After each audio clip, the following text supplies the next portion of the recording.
The World Economic Forum is now very much engaged into this initiative of shaping a great reset. This is a time for a great reset. Reset the ways in which we live. The Great Reset, hoor jij er nog iets over?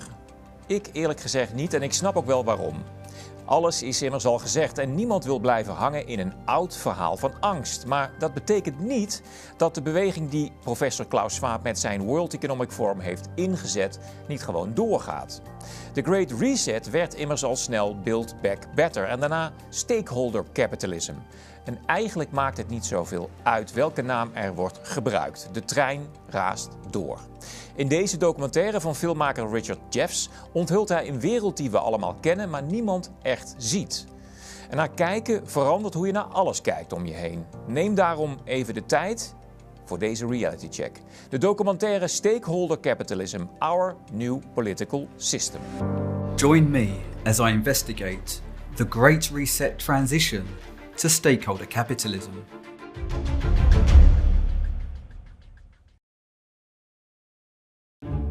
History is truly at a turning point. Global energy systems, food systems and supply chains will be deeply affected.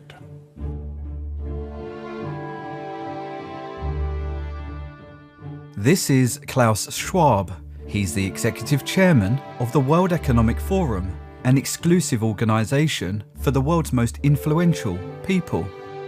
Around 1/3 of the members are CEOs of multinational companies, 1/3 are leaders of international organizations and governments, and 1/3 are from civil society, forming a truly multi-stakeholder community.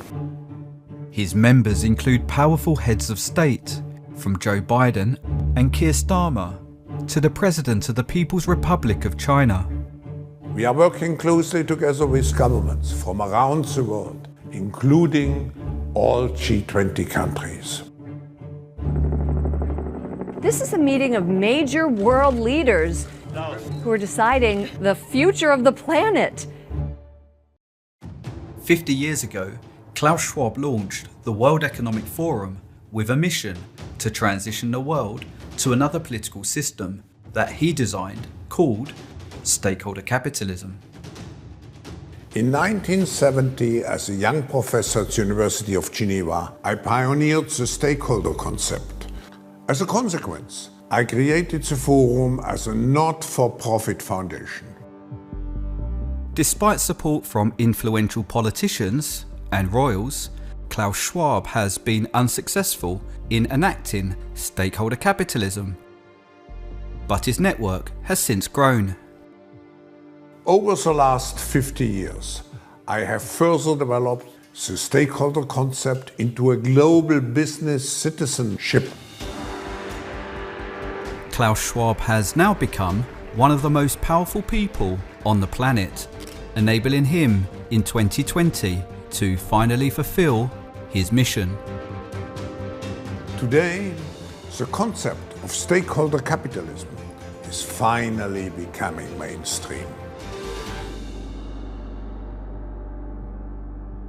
2020 marks a monumental time in our history. Led by this controversial figure, the world's most powerful people are colluding in an undemocratic transition to another political system. We are talking about a substantial shift which is taking place to an economy which is more based on stakeholder responsibility. Despite our governments and the media being partners of the World Economic Forum, no one has informed us. This transition is happening undemocratically and discreetly. So what is stakeholder capitalism? In his book, Klaus Schwab explains stakeholder capitalism replaces the two political systems used by countries around the world. Concretely, from a system of shareholder capitalism, which prevailed in the West in the past 50 years, and a system of state capitalism that gained prominence in Asia and is centred on the primacy of the state, we should move to a system of stakeholder capitalism. Up until 2020, when stakeholder capitalism was globally enacted, our lives throughout the West have been shaped by shareholder capitalism. Referred to as free market capitalism, shareholder capitalism provides company owners, called shareholders, the freedom to trade without intervention from the government. In countries such as China, however, freedom is surrendered to the state.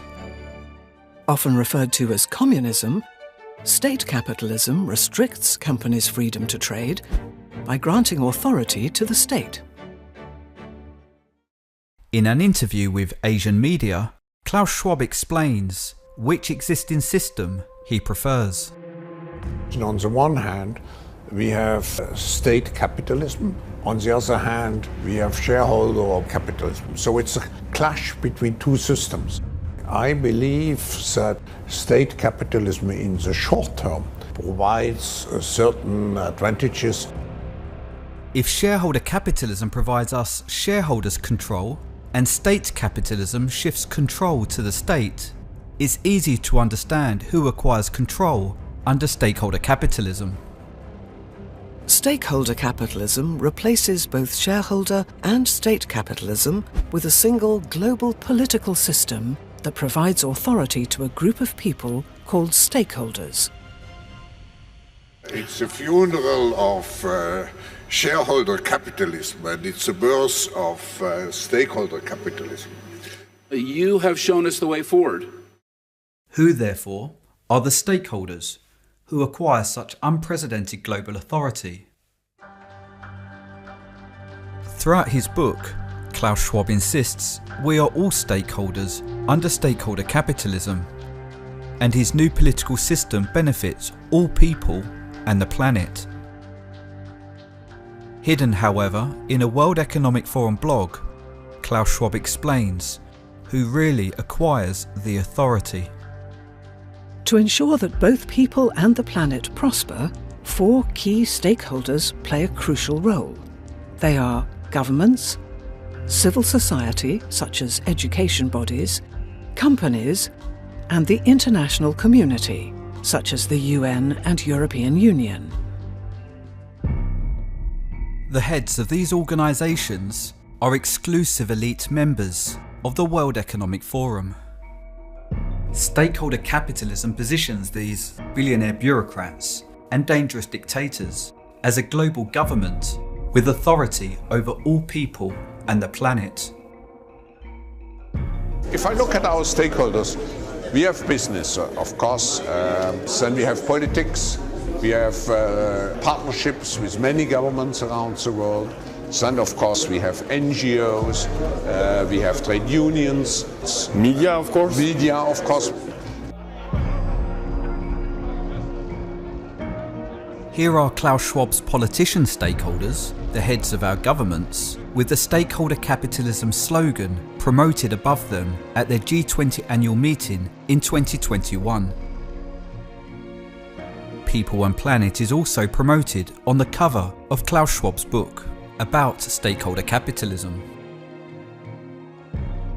Back to his blog, Klaus Schwab argues his elite stakeholders will use their increased authority for our benefit, simply because they are people and make use of the planet.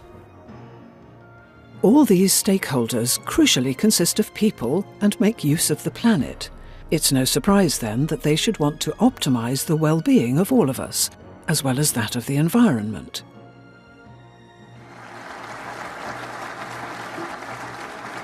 One such stakeholder, who has now acquired authority across the West, is the General Secretary of the Chinese Communist Party, Xi Jinping. The international community is looking to China to continue its responsible leadership. The World Economic Forum have a large operation in China, where Klaus Schwab runs his ominous Global Future Council to explore emerging models of Chinese leadership adapted to a new norm of globalization. And Klaus Schwab is often interviewed by Chinese state media, where he expresses admiration for their communist system. I respect China's achievements, which are tremendous over the last over 40 years. I think it's a role model for many countries. The Chinese model is certainly a very attractive model for quite a number of countries. Klaus Schwab has also built a close rapport with the General Secretary of the Chinese Communist Party. It is my distinct honor and great privilege to introduce His Excellency Xi Jinping. China has made significant economic and social achievements under your leadership. In this World Economic Forum address, Klaus Schwab welcomes Xi Jinping as a stakeholder to govern us. We should join hands and rise to the challenge. And he encourages all stakeholders to enact stakeholder capitalism's inclusive and sustainable policies. I believe this is the best time for leaders to come together and work jointly for the world to become more inclusive, more sustainable. Black Lives Matter! Black Lives Matter! Inclusive and sustainable are stakeholder capitalism's two primary policies. Since 2020, they are responsible for the changes we've been witnessing throughout society. Black trans lives matter!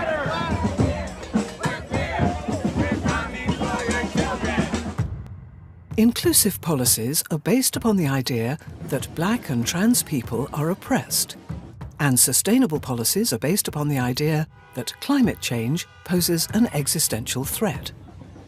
Klaus Schwab claims these alleged crises are being caused by shareholder capitalism. By transitioning to stakeholder capitalism, he alleges the world will become more inclusive of oppressed people and sustainable by eliminating climate change. In collusion with his media, education and corporation stakeholders, Klaus Schwab has been propagating inclusive and sustainable ideas to manipulate us into wanting stakeholder capitalism. The world which we want to create with the Great Reset, it will have to be more inclusive. It's a strategy that has proven effective throughout history for shifting nations to communism. Inclusive propaganda was the primary weapon used by Mao for shifting China to communism over a 10-year period called the Cultural Revolution. Originating from a Marx and Engels idea, Mao indoctrinated young working-class Chinese to believe they were oppressed by the capitalists, encouraging them to rise up and overturn capitalism in favour of a system that he alleged was more inclusive.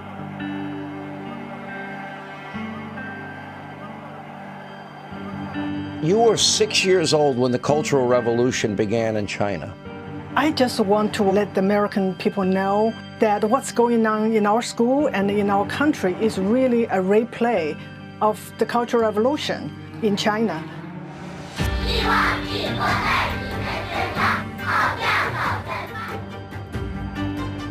Today, Klaus Schwab and his stakeholders are disseminating Marxist inclusive propaganda to encourage us to rise up and demand a shift to stakeholder capitalism. Reform is not possible! Reform is not possible! We need to defund!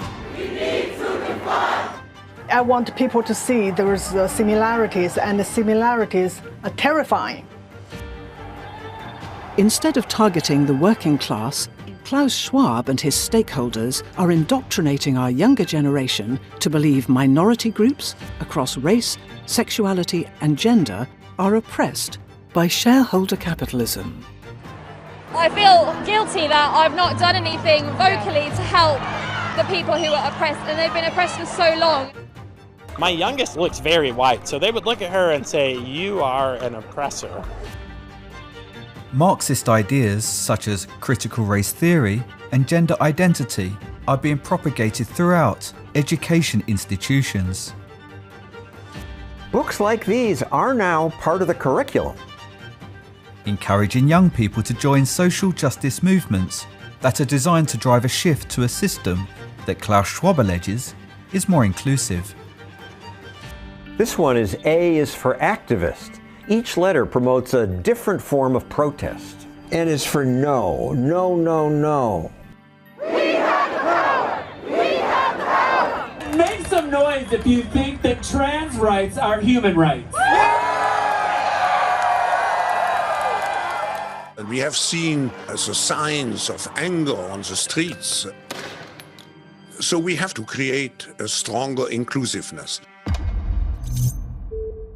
De prijzen blijven maar stijgen. Voor energie, voor zorg, voor al onze basisbehoeften. En terwijl wij steeds meer betalen, krijgen grote bedrijven flinke kortingen. Gewoon omdat ze samen groot inkopen. Maar waarom zouden wij als burgers niet hetzelfde doen? De krachten bundelen als één collectief. Hoe meer mensen meedoen, hoe sterker we staan en hoe scherper de deal. Geen kleine lettertjes, geen verplichtingen. Volledig gratis en vrijblijvend. Samen dwingen we eerlijke prijzen af, te beginnen bij energie en zorg. Ga naar bundel.nl en bundel mee.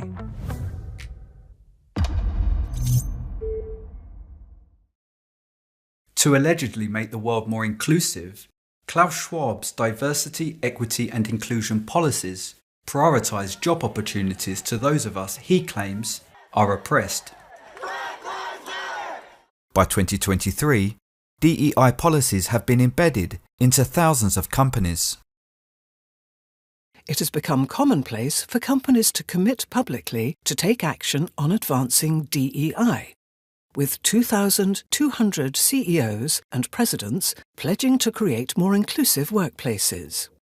While his corporation stakeholders have been forcing these DEI policies from the top down, Klaus Schwab claims we have been driving the transition from the bottom up by joining movements, including racial justice movements, gender equality activism, the global campaign for LGBTQIA+ rights, and the growing environmental justice movement, which have increased awareness and galvanized public action. How do you define inclusive capitalism, specifically regarding gender, race, and ethnicity? To make stakeholder capitalism appear more inclusive, it relies on equity policies, which are at the core of this stakeholder's presidential campaign. When you take into account the fact that not everyone starts from the same place, particularly when we take into account race and gender. Equitable policies place pressure on companies to employ more allegedly oppressed people, creating what Kamala Harris calls equality of outcome. That at its core will produce the best outcome.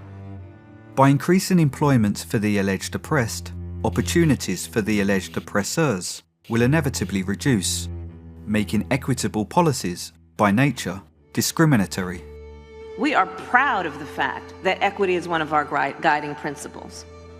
Proud of the fact that we understand equality is important, but not everybody starts out on the same base. To put equity firmly at the center of our economic policy. Here is Kamala Harris also sharing her pronouns to propagate stakeholder capitalism's inclusive ideas. I am Kamala Harris. My pronouns are she and her. I am a woman. Later in this series, I investigate how the Black Lives Matter co-founder was educated by Klaus Schwab on his Young Global Leaders program, and her co-founder's admission to them both being trained Marxists. I also think that we actually do have an ideological frame. Myself and Alicia in particular are trained organizers. We are trained Marxists. I also explore how stakeholder capitalism's inclusive policies encourage biological men to compete in female sports, and how the stakeholders have been cancelling anyone who objects, labelling them as transphobic. I'm sure there are still people who are skeptical about this transformation. They have to trust that the era will be inclusive for them. During the Cultural Revolution in China, the people who Mao alleged were oppressed were promised a more inclusive society. But many millions had suffered or died as victims of Mao's rhetoric. But their transition away from free market capitalism inevitably made everyone severely oppressed. All his charisma hadn't delivered the new society he'd promised.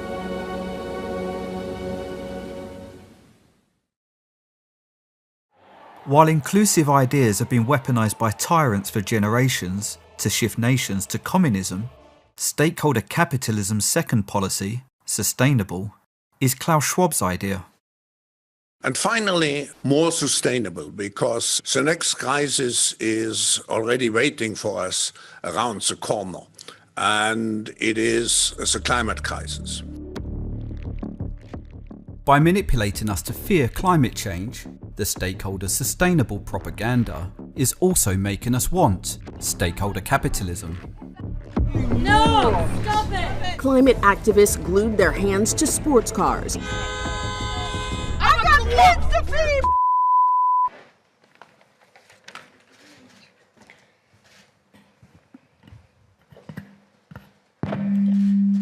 Sorry.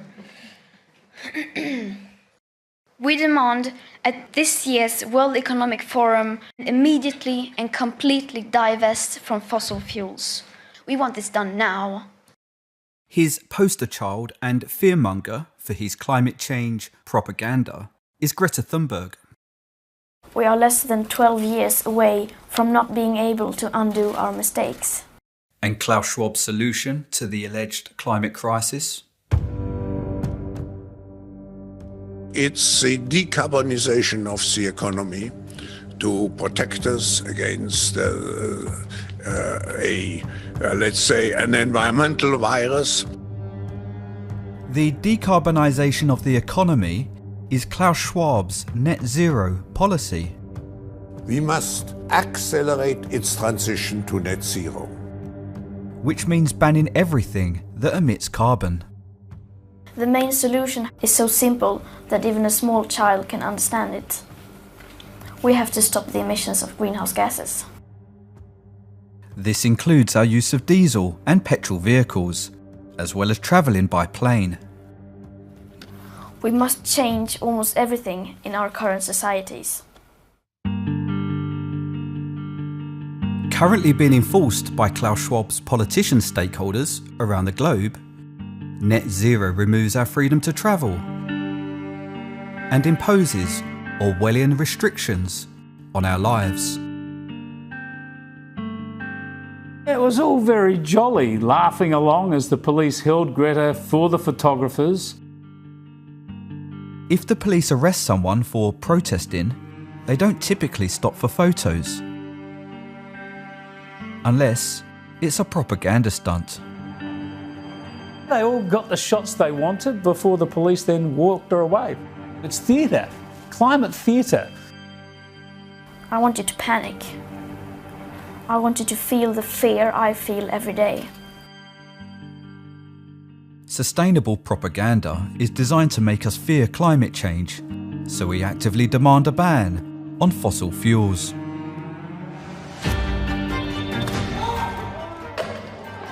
Are you more concerned about the protection of a painting or the protection of our planet and people? And it's working. Many of us are going to extreme lengths to demand Orwellian restrictions on our freedom to travel. Menschen frieren. Menschen sterben. Wir sind in einer Klimakatastrophe. Conveniently for the World Economic Forum stakeholders who set the rules, net zero travel restrictions will not apply to billionaires. Private jet emissions quadruple for a week each year due to the stakeholders flying to the World Economic Forum's headquarters in Davos to set climate change policies, emitting as much CO2 as 350,000 average cars. You seem to be joining the establishment, not fighting them anymore. Are you not one of them? One of who? What, the people on the private jets and the helicopters flying in here to tell us how to live our lives? The point being, you have to condemn all of them equally, otherwise it's hypocrisy, right? While our freedom erodes, the stakeholders reserve unrestricted freedom to travel in their private jets by purchasing carbon credits, which they claim offsets their carbon emissions. We are grateful for your leadership on stakeholder responsibility in accelerating the transition to a sustainable market. Like all stakeholders, The UK Prime Minister has a responsibility to accelerate the transition to Klaus Schwab's sustainable market. We will play our full part on the international stage, obviously towards those net zero targets. The World Economic Forum is where our leaders' loyalty lies. You have to choose now between Davos or Westminster. Davos. Why? Once you get out of Westminster, whether it's Davos or anywhere else, you actually engage with people that you can see working with in the future. A more sustainable way of doing business that values all stakeholders. We must forget about net zero. We need real zero. Stop! Stop! Stop! Stop! Stop!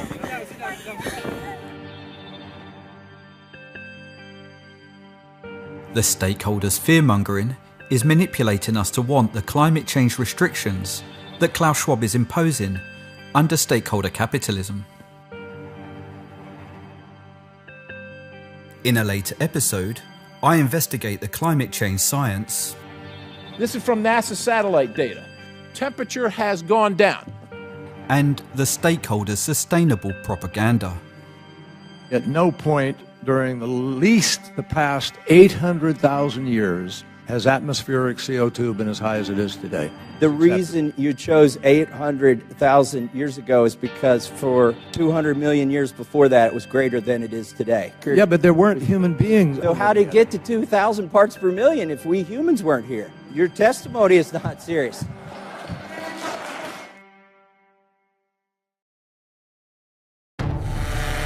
They were all caught by Chinese authorities who've been deploying drones equipped with high-resolution cameras and loudspeakers. In China, how does a relatively small government violate millions of citizens' human rights without them rising up and overturning their government? Under a statue of Mao Zedong, with their fists raised, groups of tourists recite their party oath. Committing allegiance and fidelity, they say, to observe the party's discipline and guard all its secrets, ready at all times for sacrifice.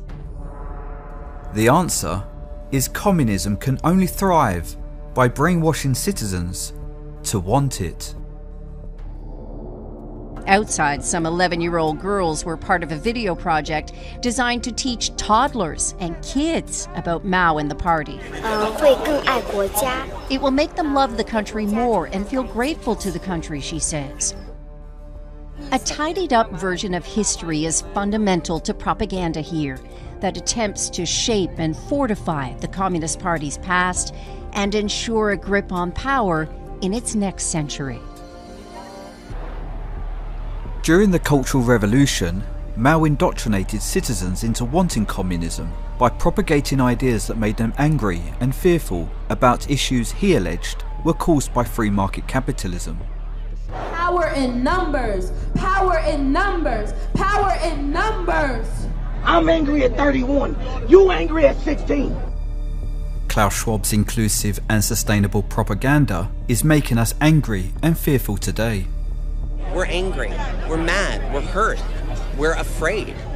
But that fear is going to motivate us. People are dying, children are starving, families are fleeing their homes. Making us want his authoritarian system that's allegedly more inclusive and sustainable. What we're seeing now through the language of the World Economic Forum, this concept of stakeholder capitalism, which really is just communism in drag. Replacing shareholder and state capitalism, stakeholder capitalism is a universal political system that empowers the World Economic Forum's elite members, called stakeholders, with authority over all people and the planet. Welcome to Stakeholder Capitalism, a show by the World Economic Forum exploring how economies can be made to work for people and the planet. Since the enactment of stakeholder capitalism, we no longer live under free market capitalism, and our nations are no longer sovereign.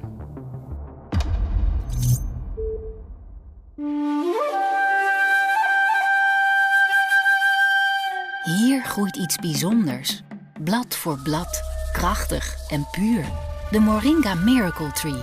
Wij verwerken deze wonderboom tot hoogwaardige oliën, supplementen en producten die jouw dagelijkse welzijn versterken. Rechtstreeks vanuit onze eigen kas in Brabant. Ontdek een wereld vol natuurlijke gezondheid op moringasfinest.nl. En met de code Lighthouse TV krijgt u 10% korting op uw eerste bestelling.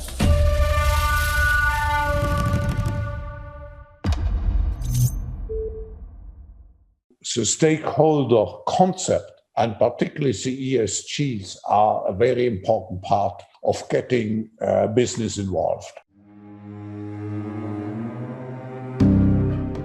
To force us to adopt stakeholder capitalism, Klaus Schwab has launched a corporate credit score called ESG. E stands for environment. In this section, we receive a good score for complying with Klaus Schwab's sustainable net zero restrictions. S stands for social. Here, our score improves for complying with Klaus Schwab's inclusive DEI policies, requiring us to prioritise job opportunities to people who are allegedly oppressed and support social justice movements. And G stands for corporate governance. This means the corporation stakeholders who govern us. You have been a fabulous partner in promoting the stakeholder concept. What you did is actually to speak out on social issues. Your support for LGBTQ rights. In order to receive a good score, more brands are hiring ambassadors from the trans community. This month I celebrated my day 365 of womanhood. Check out my Instagram story to see how you can enjoy March Madness with Bud Light and maybe win some money too. And the stakeholders are supporting other inclusive policies. Starbucks says employees will now be allowed to wear Black Lives Matter apparel as part of its dress code, and now they're even making t-shirts for them to wear. If we do not comply to Klaus Schwab's Marxist policies, a subsequent poor ESG score will mean no more funding. The CEO of the largest money management firm in the world and considered the most powerful person on Wall Street, Larry Fink, is a World Economic Forum board trustee. BlackRock focused their investments in companies with good ESG scores. At BlackRock, we are forcing behaviors. That's an investment criteria for you. If you don't force behaviors, whether it's gender or race, you're going to be impacted, and we're going to have to force change. By starving non-compliant companies of funding, investor stakeholders, such as BlackRock, are forcing companies to adopt stakeholder capitalism. This will allow investors to see how the company performs on matters such as climate change, workplace diversity and inclusion, and as a consequence, a sea change in the way companies are run. One elite who rejected his invite to the World Economic Forum and is sounding the alarm about ESG is Elon Musk. We don't want basically some sort of communism rebranded thing, which is like a lot of what ESG is, to be inflicted upon corporate America without the knowledge of the actual shareholders, which is what's going on. The public is being lied to. Elon Musk tweeted, "I'm increasingly convinced that corporate ESG is the devil incarnate. People who follow the World Economic Forum often warn against it." Elon also tweeted, WEF is increasingly becoming an unelected world government that the people never asked for and don't want. And how is WEF Davos even a thing? Are they trying to be the boss of Earth? Criticising our new boss of Earth will guarantee a poor ESG score. Tesla, a company that makes electric vehicles, has a moderate to moderately poor score. Somehow, out of the 5 US-based automotive companies like Ford, which make gas-guzzling trucks, Tesla's ESG score is the worst. Why is that? The score is political. What I'm particularly proud of in the case of with the development of those ESG metrics is that the initiative came from business, from our 100+ CEOs. And his 100+ CEOs will of course be guaranteed a good score. So the company reigning at the very top of the ESG scoring list is, believe it or not, Bill Gates founded Microsoft. With these metrics, the business world will finally be able to walk the talk on their commitment to ESG performance and the stakeholder principle. Recently, I rejected a request from my investors to report ESG metrics for my startup. But according to Klaus Schwab, I may soon have no choice. As regulators look set to mandate separate sustainability reporting requirements, we encourage all companies to join the Forum's Stakeholder Capitalism Metrics Initiative. This mandate call to action is led by this middle stakeholder, the former UK Prime Minister. We're announcing the UK's intention to mandate climate disclosures by large companies and financial services firms across the economy by 2025. By the end of 2023, the UK and several other countries had mandated large company environmental reporting. And the UK, EU and Australia have announced reporting could be made mandatory for all companies this year. Introduced to score companies, China's corporate credit system now scores everyone. Their notorious social credit system is a stark warning for where ESG may be headed. The state will go over every detail of a person's life with a fine-tooth comb, their financial situation, spending habits, career, even behaviour on social media. Criticising the government online is a no-no. As with the ESG score, the Chinese social credit system forces compliance by punishing people who break the government's rules. When Xiao Wen Wang makes an electronic payment, her purchases tell the state a lot about her. Buying cigarettes would count against her. She'd be better off buying water. The cinema names and shames people considered untrustworthy, plastering their details, even their addresses, across big screens. In a country that's banned over 20 million people from travelling for having a low score, you don't want to disrespect the government. The Supreme Court has created a blacklist for so-called bad citizens. On it are companies, but also 23 million people to date. Among them is this journalist Liu Hu. He got a little too close to uncovering corruption among high-profile party members. Once you're blacklisted, you can no longer get a bank loan, start a business, buy an apartment, or even send your children to a private school. And it's not just our human rights we should be concerned about. Since 1900, communist governments have killed 100 million citizens, with many of those victims being in China over the past century.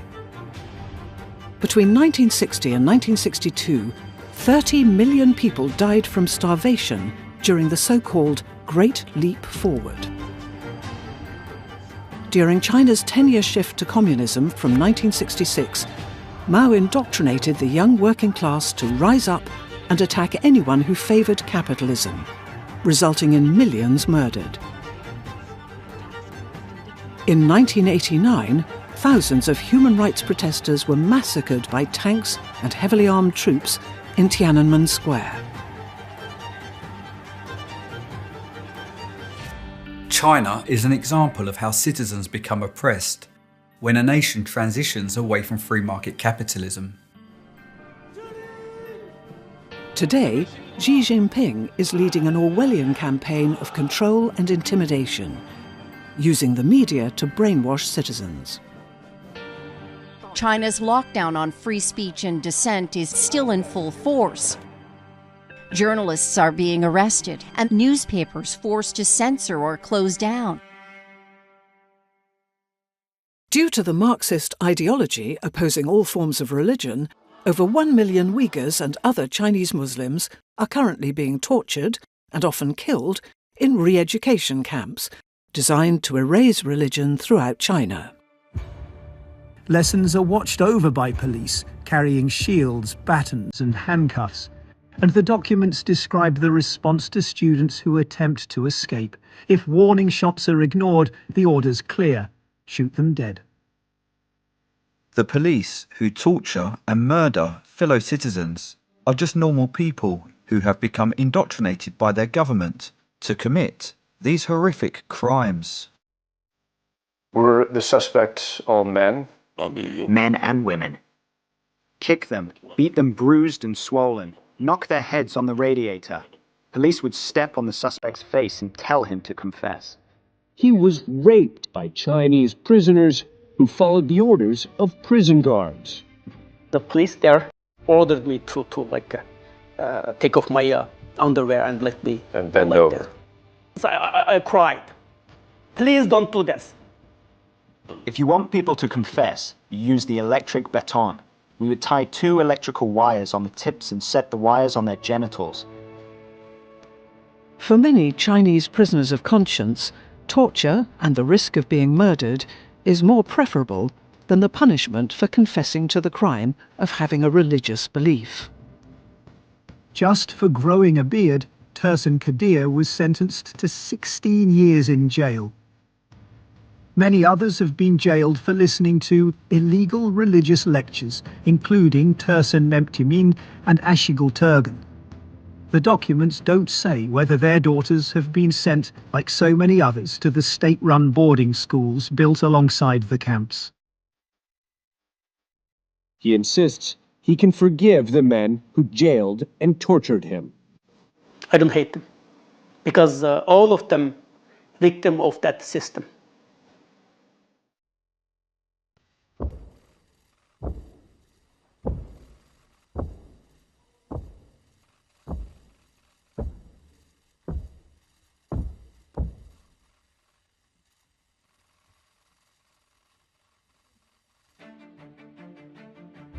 Based upon that system, and in partnership with the person who controls it, Klaus Schwab has enacted a global transition to stakeholder capitalism.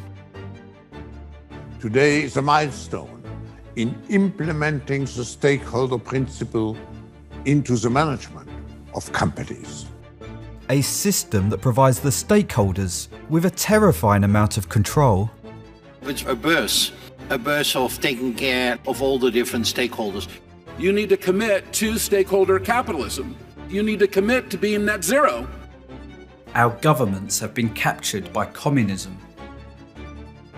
We are being transitioned undemocratically to an authoritarian political system and manipulated with ideas that tyrants propagate when shifting nations to communism. Treason is defined as the offence of attempting to overthrow the government of the state to which the offender owes allegiance, or of betraying the state into the hands of a foreign power. Our government leaders are committing treason, which carries a maximum sentence of life imprisonment. In the next episode, I learn how Klaus Schwab indoctrinated aspiring politicians with his inclusive and sustainable ideas and placed them into positions of power. When I mention now names like Mrs. Merkel, even Vladimir Putin and so on, they all have been young global leaders of the World Economic Forum. I expose Schwab's 10-year plan for transitioning us to stakeholder capitalism. We have to prepare for a more angry world. I see the need for action. I see the need for a great reset. Which includes a catastrophic jobs crisis. The unemployment, and the impact on livelihoods. About 50% of people in the world will be affected.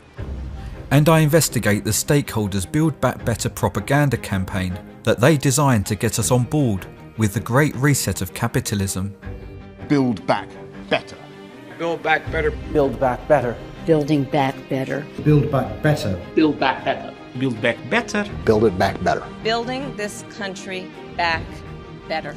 Vond je deze uitzending de moeite waard? Deel hem dan met zoveel mogelijk mensen en vergeet niet om Lighthouse TV bouwer te worden.